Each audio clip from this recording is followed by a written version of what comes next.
बिस्मिल्लाह अर्रहमान अर्रहीम। आज हम जिस दौर से गुजर रहे हैं ये रकाबत का दौर है, हसद का दौर है, कीने का दौर है, मुनाफकत का दौर है और गैबत व चुगली का दौर है। भाई भाई का दुश्मन है, बेटा बाप का दुश्मन है, बाप बेटे पर हसद करता है, बेटा बाप पर हसद करता है, भाई भाई की आसानियों से परेशान होता है। अल्लाह करीम हम सबको आमाल साले की तौफीक अता फरमाए। ये तो आज की बात है। आज से कमो बेश 1100 साल पहले हजरत अली इब्न उस्मान अल हजवेरी अल जुल्लाबी अल गजनवी अल लाहौरी अल मारूफ हजरत दाता गंज बख्श रहमतुल्लाह अलैह ने अपनी मशहूर ज़माना किताब कशफुल महजूब में फरमाया था उन दिनों में, चौथी सदी में, कि ये मुनाफकत का ज़माना है। लोग मुंह पे कुछ होते हैं, पीठ पीछे कुछ होते हैं। अच्छा, अगर ये बात आज से 1100 साल पहले हालात ऐसे थे, फिर आज का हाल क्या है? आज ज़माना कैसा है? हम बजाय मेहनत करने के हसद करते हैं, माज़अल्लाह। एक दूसरे की चुगली करते हैं, गिबत करते हैं। ये गंभीर किस्म की, नासूर किस्म की बीमारियां हैं जो मुसलमानों में दाखिल हो गई। हजरत अब्दुल्ला इब्न मुबारक रदी अल्लाह ताला बहुत बड़े ताबई हैं, बहुत बड़े औलिया के इमाम हैं आप। एक दफा आपके पास एक आदमी आया, दौड़ता हुआ आया, कहने लगा, ए अब्दुल्ला इब्न मुबारक, मैं हिलाक हो गया। फरमाया, बैठ जा, क्या हुआ? कहने लगा, मैं मारा गया।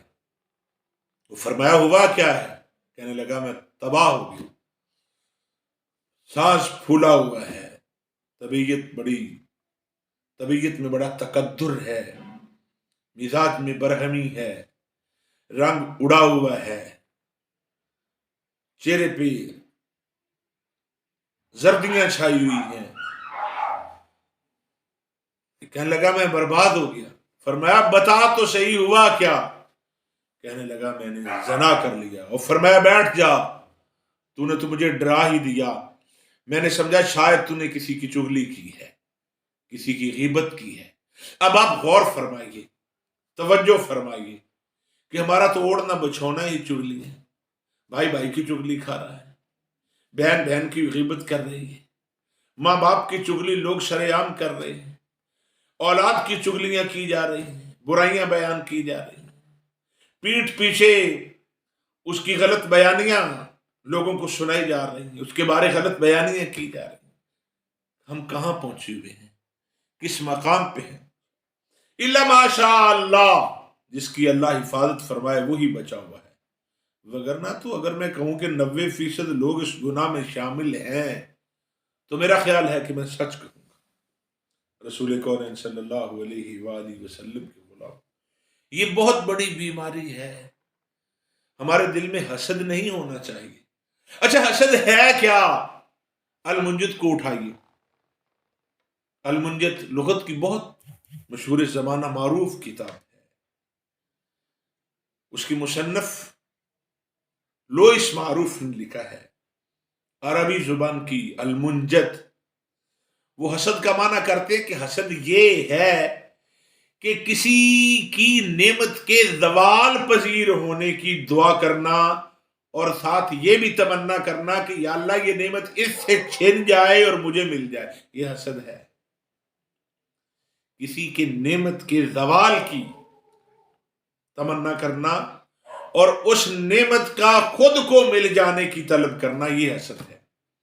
और दूसरा, जो चुगली के लिए लफ्ज इस्तेमाल हुआ, अकीने के लिए, जो कीने के लिए लफ्ज इस्तेमाल हुआ, जिसे हम दिल का कोड़ कहते हैं, उसके लिए अरबी जुबान में गिश्न के अल्फाज आए हैं। गिश्न, इसका माना है बदयांती, फरेब, कीना, दिल का कोड़।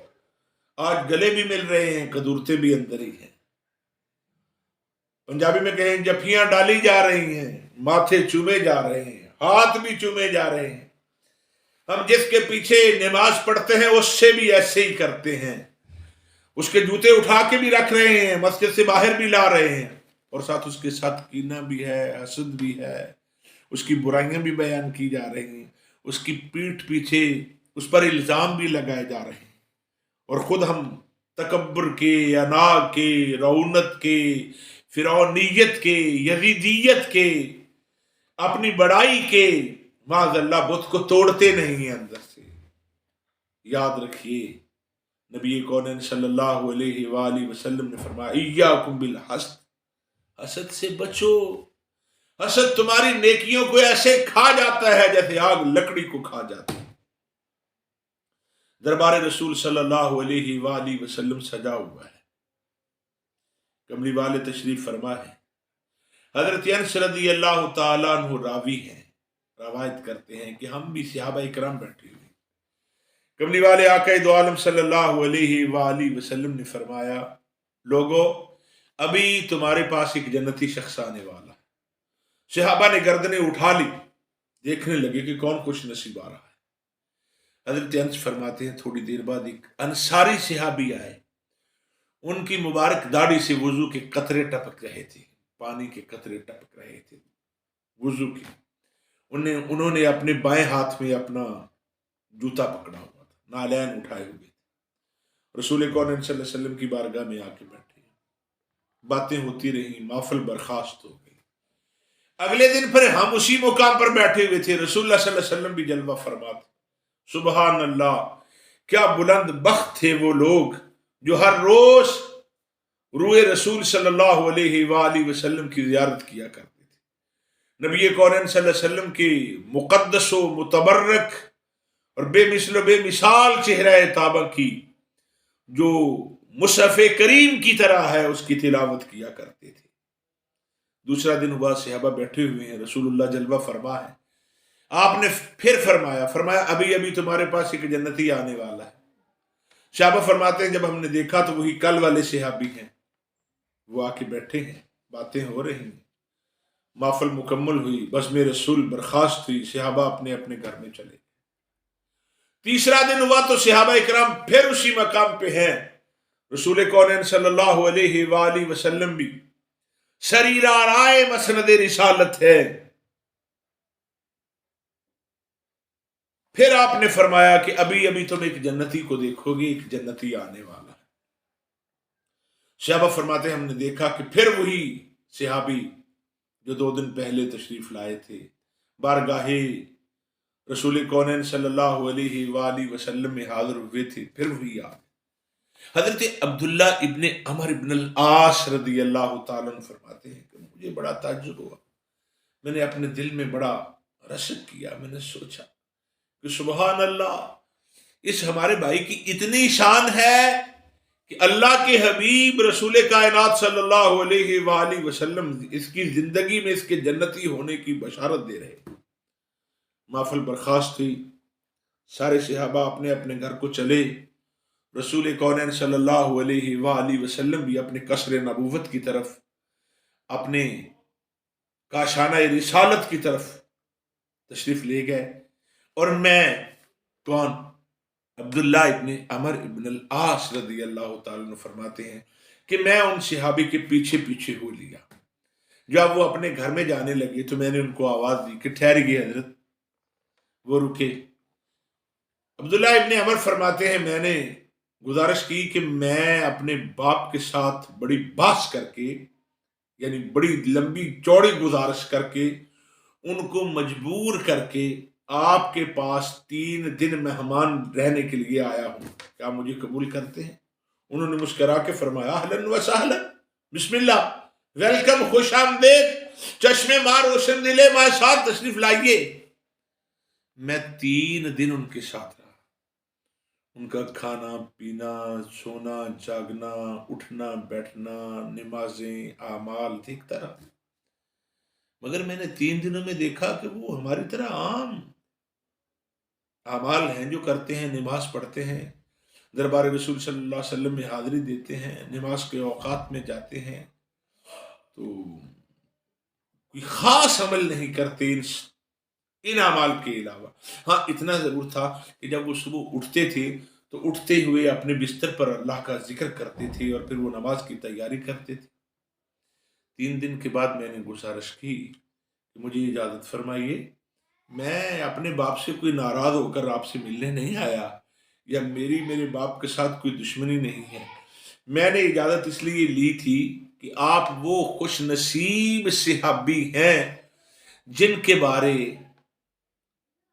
زبان رسالت صلی اللہ علیہ وآلہ وسلم سے 3 دن تک میں یہ اعلان سنتا رہا کہ ابھی ایک جنتی آنے والا ہے. دوسرے دن بھی سرکار نے فرمایا ابھی ایک جنتی آنے والا ہے.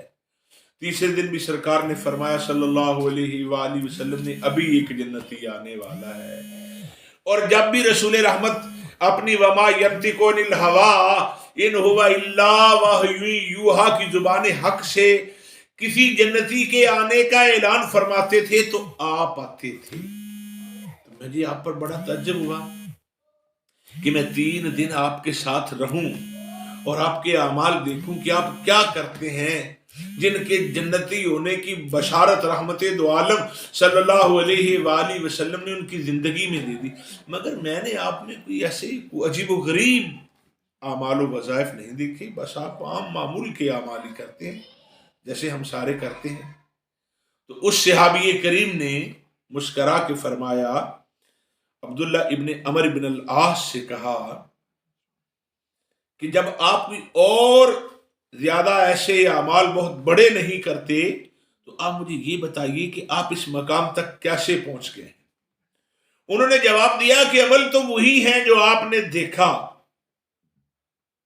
بس یہ بات کہی اور میں جب پلٹ کے جانے لگا، اپنے گھر واپس آنے لگا، تو انہوں نے مجھے آواز دے کے بلایا اور کہنے لگے کہ عمل تو وہی ہیں جو آپ نے دیکھے ہیں، البتہ میں اپنے دل میں کسی مسلمان کے متعلق کوئی کینہ نہیں رکھتا اور کسی مسلمان کو ملنے والی نعمتوں اور خیر پر اس سے حسد نہیں کرتا. حضرت عبداللہ بن عمر بن العاص نے فرمایا کہ یہی وہ چیز ہے جس نے آپ کو اس درجے تک پہنچایا جس کی ہم میں طاقت نہیں. وہ صحابی کیا کہنے لگے؟ فقالا ما ہوا الا ما رأيت غیرا انی لا اجد فی نفسی لأحد من المسلمین غشا ولا احسد احدا علی خیر آتاہ اللہ ایاہ. فقال عبداللہ هذه التي بلغت بك وہی التي لا نطیق. بس یہی وہ تمہارے اعمال ہیں جن کی ہم طاقت نہیں رکھتے. اسی سبب سے اللہ کے رسول صلی اللہ علیہ وآلہ وسلم نے تمہاری زندگی میں تمہارے جنتی ہونے کی بشارت سنائی کہ ایک تو تم لوگوں پر، مسلمانوں میں سے کسی پر حسد نہیں کرتے، اور دوسرا کسی کے بارے اپنے دل میں کینہ نہیں رکھتے. مگر ہمارا کیا حال ہے؟ ہم کہاں ہیں؟ ہم لیگ پولنگ بھی کرتے ہیں، دوستوں کی ٹانگیں بھی کھینچتے ہیں، بغل گیر بھی ہوتے ہیں، مسکرا کے ملتے بھی ہیں. جب کوئی سلام کہتا ہے تو ہم مسکرا کے جواب دیتے ہیں. یاد رکھیے، مسکرا کر جواب دینا یہ کسی کے باطن کے صاف ہونے کی دلیل نہیں ہوتی. آج کل کا یہ آرٹ ہے، یہ فن ہے. اکثر و بیشتر لوگ منافقانہ رویے میں بھی آپ کو مسکرا کر ہی ملیں گے، مسکرا کر ہی سلام کا جواب دیں گے، مسکرا کر ہی گلے ملیں گے، لیکن اندر سے وہ آپ کی جڑیں کاٹ رہے ہوں گے. جتنا کوئی زیادہ جھک کے ملے گا اتنا وہ اندر سے آپ کی جڑیں کاٹ رہا ہوگا. صاف دل، صاف زبان، صاف باطن لوگ زبان کے تلخ ہو سکتے ہیں، کھرے لوگ حق بیانی میں تلخ ہو سکتے ہیں، لیکن ان کا اندر صاف ہوتا ہے. اگر ان کی زبان پہ کڑواہٹ بھی ہو تو ان کا اندر صاف ہوتا ہے، اور جو آپ کی غلطی پر بھی آپ کو نظر انداز کر جائے، مسکرا کے ملے، الا ماشاء اللہ، سارے ایسے نہیں، اکثر و بیشتر کی بات کر رہا ہوں۔ رسول کونین صلی اللہ علیہ وآلہ وسلم نے فرمایا، جب مومن اپنے مومن بھائی سے مسکرا کر ملتا ہے، گلے ملتا ہے، تو اس کی خیریت دریافت کر کے خیریت کی دعا دیتا ہے دل سے، تو نبی کونین صلی اللہ علیہ وآلہ وسلم نے فرمایا ان دونوں کے علیحدہ ہونے سے پہلے ان پر جنت واجب ہو جاتی ہے۔ آج ہم دوسرے کو سلام بھی کہہ رہے ہوتے ہیں، السلام علیکم، اس کا مطلب ہے تم پر سلامتی ہو۔ ہم سلام کہنے کے بعد پھر اس کی جڑیں کاٹ رہے ہوتے ہیں، پھر اس سے نفرت کر رہے ہیں، ہم اسے گارنٹی بھی دے رہے ہیں کہ تم پر سلامتی ہو، میری طرف سے تمہیں کوئی پریشانی نہیں ہوگی، میری طرف سے تم پر سلامتی ہے، امان ہے، رحم ہے، کرم ہے، رافت ہے، شفقت ہے، کوئی زیادتی نہ، نہیں مجھ سے، میری طرف سے کوئی زیادتی، کبھی کسی زیادتی کی توقع نہ رکھنا، میری طرف سے تمہیں امان ہی امان ہے۔ لیکن اس کے باوجود ہمارے لچھن کیا ہوتے ہیں، ہمارے کرتوت کیا ہوتے ہیں، ہمارا مزاج، ہماری طبیعت، اس کے بارے کیا سوچ رہی ہوتی ہے، الیاذ باللہ۔ اللہ کی حضور دعا ہے، اللہ ہم کو دل سے اپنے مسلمان بہن بھائیوں سے پیار کرنے کی، دعا دینے کی، دعا لینے کی، دعا کرنے کی اور دعا کروانے کی توفیق عطا فرمائے۔ اللہ کریم ہمیں اپنے پیارے رسول صلی اللہ علیہ وآلہ وسلم کے مبارک و مقدس نقش قدم پر چلنے کی توفیق عطا فرمائے، آمین۔ ھذا وباللہ التوفیق وما علی الا البلاغ۔